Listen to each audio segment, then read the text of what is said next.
Willie D Live. Michael, I remember when Muhammad Ali changed his name. Yeah. And, people were trying to berate him, saying, your mama named you Cassius. I'm going to call you Cassius. Right. Your mother named you Michael. Am I correct? Yeah, my mother named me Michael. Michael Render. Yep, Michael Santiago Render. Yes, sir. I told her, she thought I was going to look Puerto Rican like my dad. I ended up just looking black like her. God bless my soul. My father, light-skinned with the curly hair, so I told her that when she came on the exotic middle name. But she named me his first name. My father was named for the angel Michael, and I was named for him, and my daughter, and I have a son named Michael, all named for me. Beautiful, beautiful. So you went from Michael, and the name that the culture gave you is Killer Mike. Yeah, Killer Mike. And so now the new album, which everybody's ranting and raving about, you go back to Michael. You go from Michael to Killer Mike, back to Michael. Yep. Yeah. What was the significance of naming your album Michael? I don't know. Well, it's my 20th year in rap, but people had never met Michael. They met versions of Michael that they liked. So, some people like Killer Mike the rapper. Some people like Michael Render, who they saw, as active. And some people like Mike the businessman. But I had never on record given people fully who I was. You sign a major deal, you end up, you have to partner with a major company, and they get to make some decisions you don't have much say on. So, singles got picked for me. I was signed to Outkast, so people viewed me in proxy to them. Grand Hustle was a recorded home. T.I. was like my brother and friend. So I had always been attached to something that was bigger, but people just never got to meet me. So I think it's important that people meet you, So I said, before, I got sick with COVID. Before they even gave it a name, I was flat on my face for like 14 days. Right after, I'm one half of a very successful rap group called Run the Jewels. I'd argue we the best rap group going today. And I could have just, for the last decade, we've been doing great. We've been touring the world, been around the world 4 times, 123 shows a year. We do very well. But I was like, man, if I died today, I'd only be known as Killer Mike. One half, and Killer Mike is a character, of an MC that a 9-year-old boy imagined. I wanted to be the most badass, swaggering MC. It was, I wanted to be like Cube. I wanted to be like Face. I wanted to be like Ice-T. But at my core, I'm just this little boy.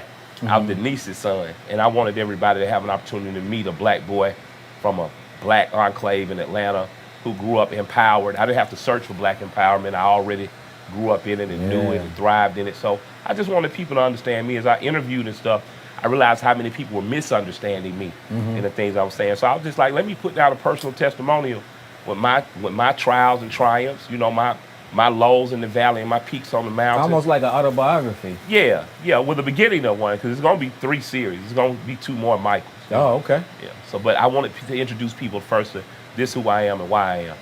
Man, beautiful, beautiful, beautiful. So I don't know what you've been hearing, but what I've been hearing is that this is Killer Mike's best work to date. Yeah, and I've had some great work. 11 years ago, I gave him a classic album with rap music. You know what I mean? If you go in the Trap Music Museum tips, has my first album, Monster Up, is the first attempt at a conscious trap album. So I've been making great work, but this is the absolute. This is the whale I've been chasing for 20 years. Like, you've read Moby Dick, I was intent on getting this reaction out of people. But I'm interested. Where did it come from? Because they say rap is a quote unquote young man's game. Yeah, that's what they say. That's what they say, right? Yeah. But they say the same thing about basketball. Yeah. They say the same thing about football. But then you got Tom Brady. He winning championships at the age of 40 or whatever, right?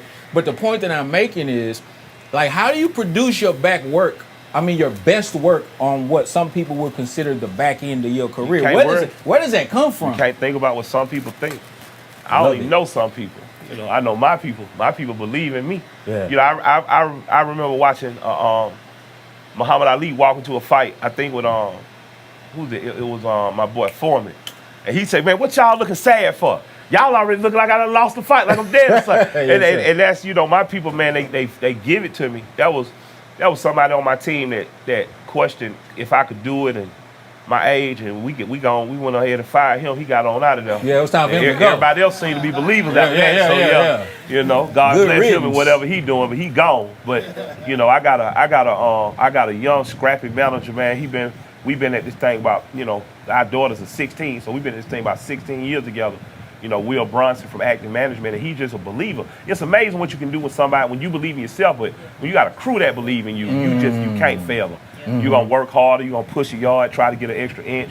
You know what I mean? So I just have a lot of people encouraging. So I couldn't let them down, couldn't let myself down, and it's just a moment in time for me, for a growth of the what to expect out of black men as rappers.